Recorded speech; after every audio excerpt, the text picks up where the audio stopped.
Begini, Alang Abdul Rauf menggosok-gosok badan cawan dengan jari kelingkingnya. Lagi sekali ia merenung ke kiri dan ke kanan. Ia menarik nafas panjang. Kesan air kopi yang melekat di bibir bawahnya terus dikesat dengan hujung jari telunjuk. Saya masih menanti, apakah petua-petua yang akan diucapkan kepada saya. Begini Tama, orang tua-tua kita dulu banyak mengamalkan petua terutama bila berdepan dengan minuman dan makanan. Alang Abdul Rauf memulakan, petua itu digunakan untuk menjaga diri, mungkin makanan atau minuman yang diberi atau dihidangkan oleh orang lain pada kita. Ada benda-benda bisa yang termasuk secara tidak sengaja, tambahnya dengan nada suara yang lembut. Wajahnya nampak tenang sekali. Saya anggukkan kepala beberapa kali sambil merenung tangkai cawan. Apa dia petuanya Pak Cik? Selalunya, orang menaruh guna-guna dalam minuman, juga makanan dengan tujuan untuk menjadikan seseorang tu bodoh. Ada juga yang cuba menaruh racun. Alang Abdul Rauf membetulkan duduknya, supaya selesa. Cara pertama, gunakan lidah untuk menjolok langit. Kalau terasa geli, bolehlah minum dan makan benda yang dihidangkan. Kalau tidak terasa apa-apa semacam kebas, jangan makan atau minum. Itu berbahaya. Alang Abdul Rauf meluahkan petua pertama. Saya mendengar dengan penuh minat. Lagi petua yang ketiga macam mana pula?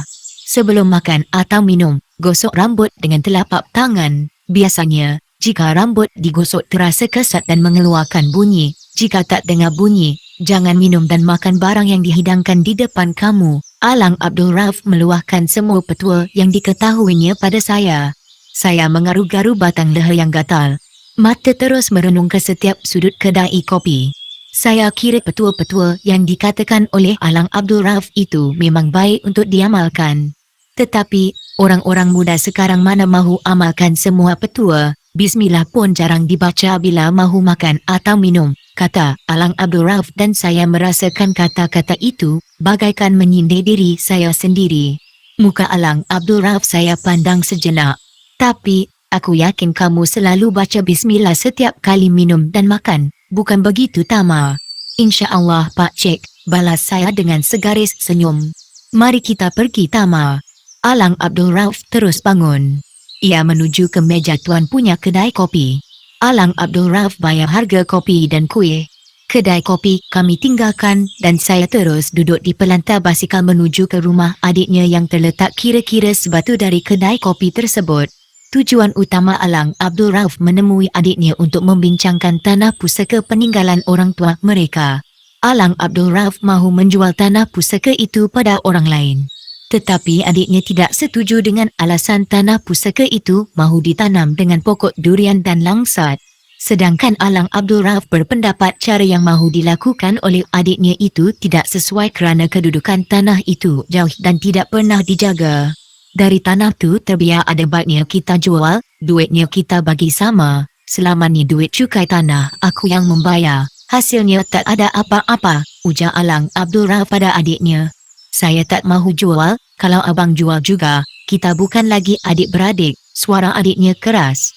Kalau sudah begitu, kata kamu, tak jadilah aku nak jual tapi, cukainya kita bayar sama-sama. Abang saja yang bayar. Saya mana ada duit, anak-anak saya ramai, bila saya ada duit nanti saya bayar.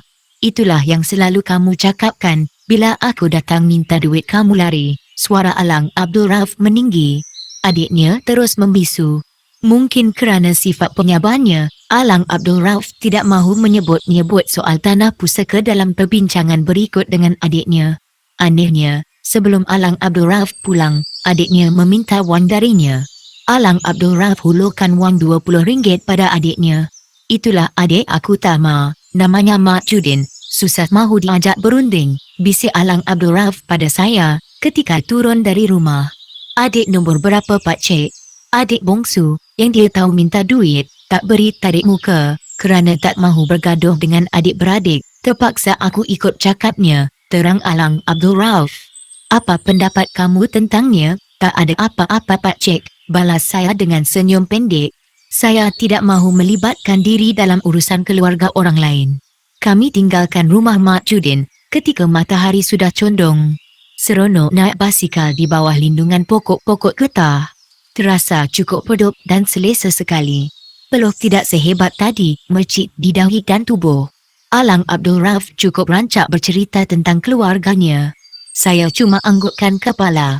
Sesekali, saya ketawa bila terdengar peristiwa lucu terjadi antara Alang Abdul Rauf dengan adik bongsunya.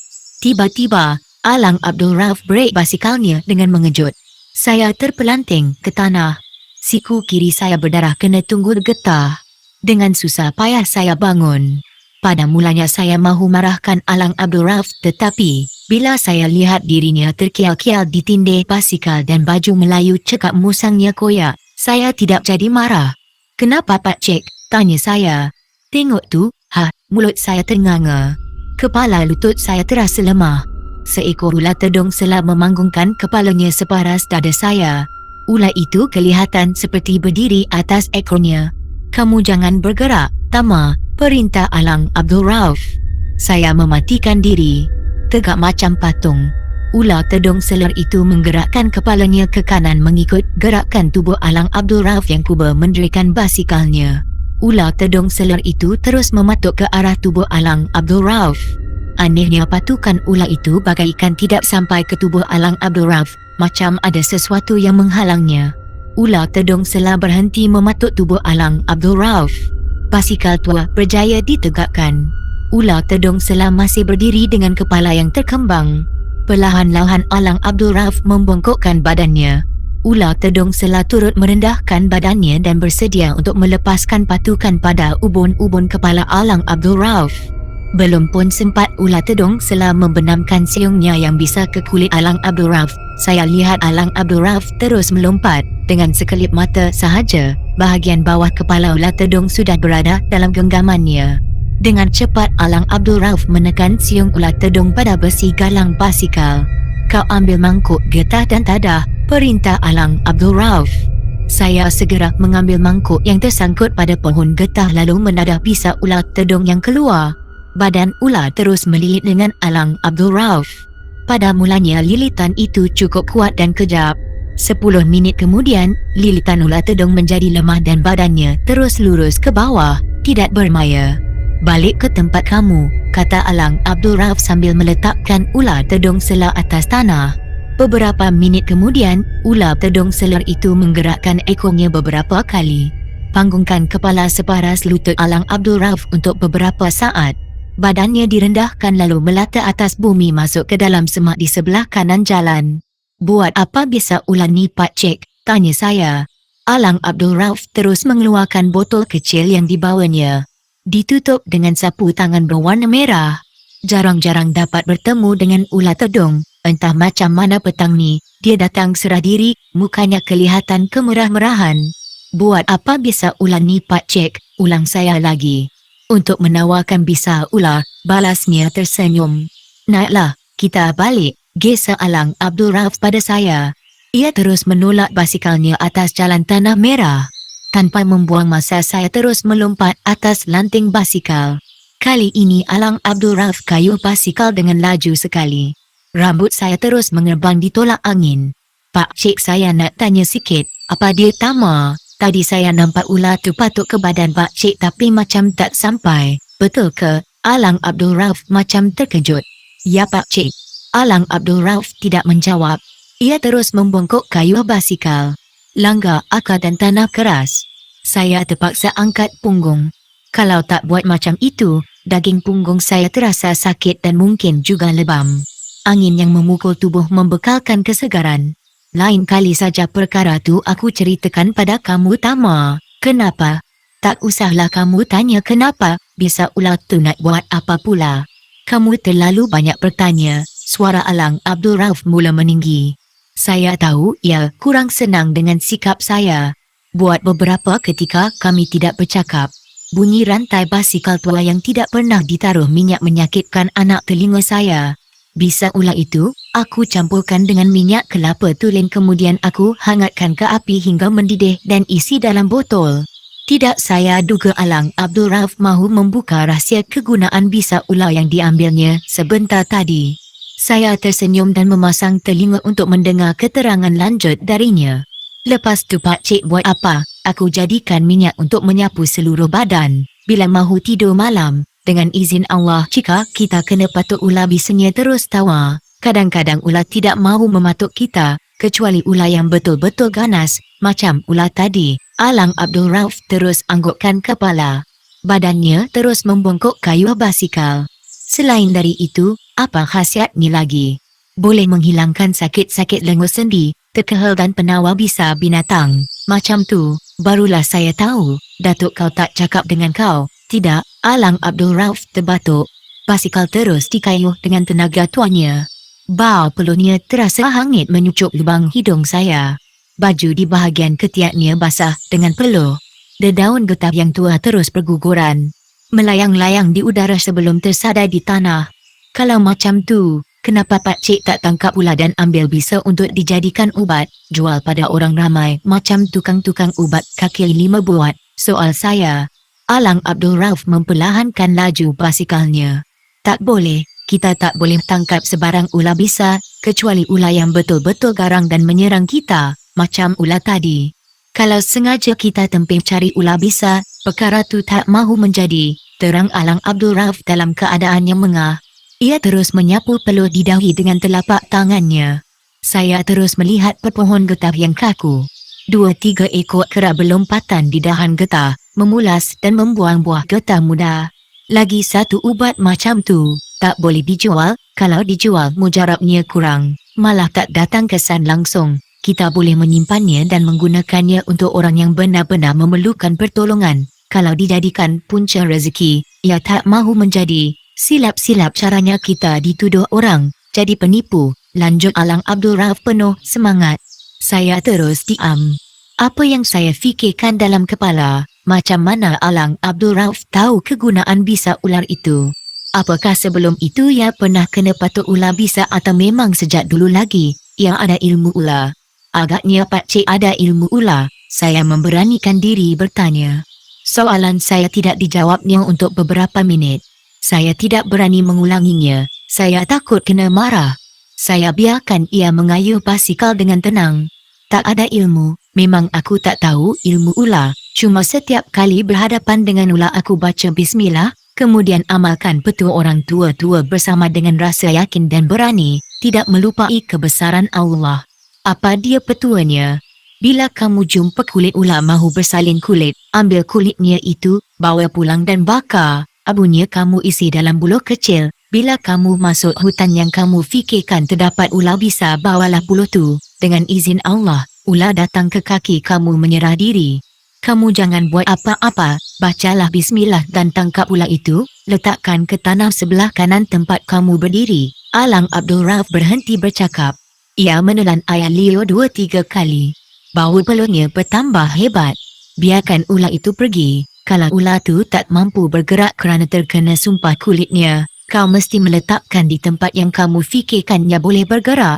Sebaik-baiknya cari pucuk gelenggang letakkan atas kepalanya. Kamu dapat tengok ular itu lari macam pelesit, Toko Alang Abdul Rauf sambil batuk.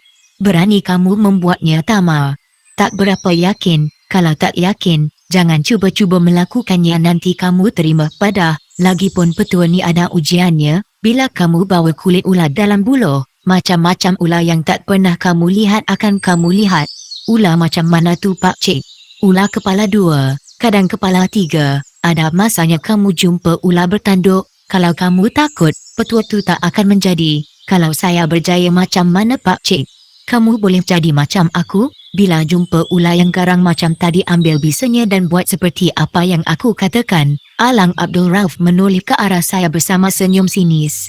Saya tahu, ia semacam memperkecilkan kemampuan diri saya.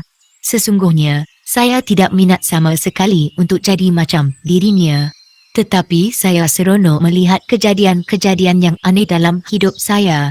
Saya bercadang minta kebenaran dari Datuk untuk tinggal lebih lama dengan Alang Abdul Rauf. Saya mahu berkongsi pengalaman dengannya. Saya yakin tidak ramai orang-orang tua yang ada ilmu dan petua dalam dada seperti Alang Abdul Rauf. Kalau saya tidak mahu mengambil petua darinya, apa salahnya melihat dirinya mengamalkan petua itu? Setidak-tidaknya akan jadi bahan cerita anak cucu saya, betapa orang-orang tua terdahulu mempunyai keistimewaan yang tersendiri. Lebih kurang pukul 4 petang, saya dan Alang Abdul Rauf sampai ke rumah. Saya lihat Datuk duduk menongkat lutut atas pelantar di bawah pohon mempelam membaca akhbar dengan tenang. Macam mana? Semuanya berjalan dengan selamat, tanya Datuk pada Alang Abdul Rauf yang sedang menyandarkan basikal tuanya di tiang rumah. Semuanya selamat, kalau tak selamat aku dan cucu kamu tak sampai ke sini, sahut Alang Abdul Rauf dalam nada suara yang meninggi.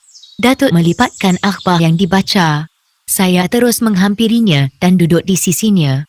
Beberapa minit kemudian Alang Abdul Rauf datang ke pelantar dan duduk di sebelah kanan saya. Datuk terus meraba-raba dagunya. Apa yang cucu aku dapat ikut kamu Alang? Banyak yang dia dapat, kamu tak percaya cubalah tanya dirinya sendiri. Betul ke ni Alang atau nak bergurau saja? Tingkau Datuk dan mereka ketawa berderai di bawah sinar matahari petang yang cerah. Tama kau cakapkan pada Datuk kamu, apa yang kamu tengok dan masa kamu ikut aku? Alang Abdul Rauf merenung mata saya. Datuk menggaru-garu pangkal telinganya. Cakaplah Tama, Alang Abdul Rauf seperti mendesak. Tak payah Tama cakap pun aku dah tahu. Kamu bawa balik bisa ular tedung Alang. Saya lihat muka Alang Abdul Rauf berubah. Ia terkejut besar. Memang ia tidak menduga yang Datuk tahu apa yang telah terjadi. Mana kamu tahu? Tanyanya cemas.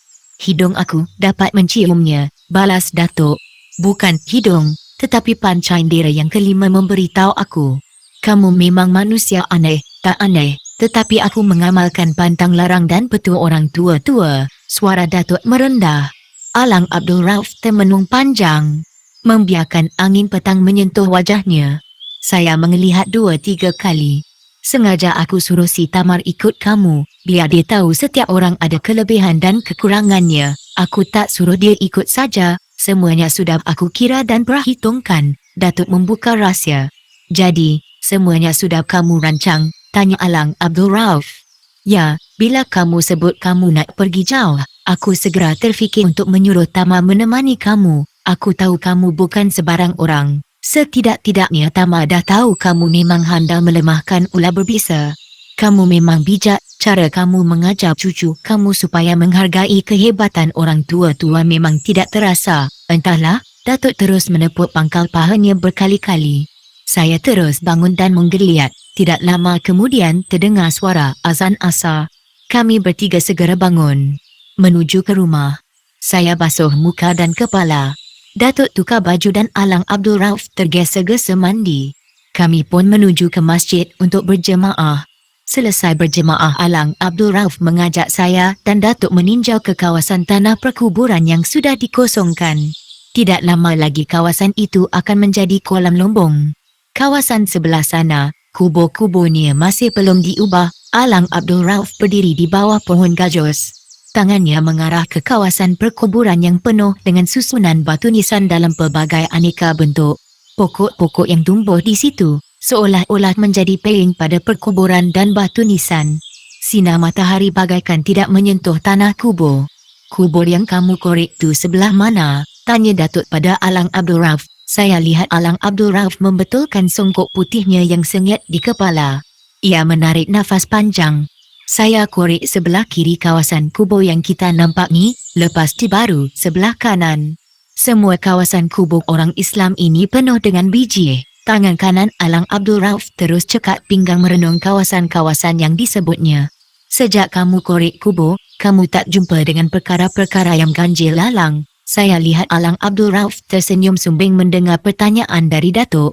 Saya terus garu kepala dalam keresahan yang tidak menentu. Setakat ini, dengan izin Allah tak ada perkara buruk yang aku alami, jawab Alang Abdul Rauf.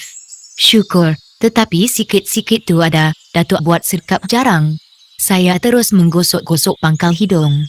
Alang Abdul Rauf merenung wajah Datuk. Perkara tu ada juga, umpamanya jumpa perempuan cantik berjalan dekat pokok besar, jumpa musang yang bertukar menjadi kucing, satu pengakuan dari Alang Abdul Rauf yang tidak berselindung.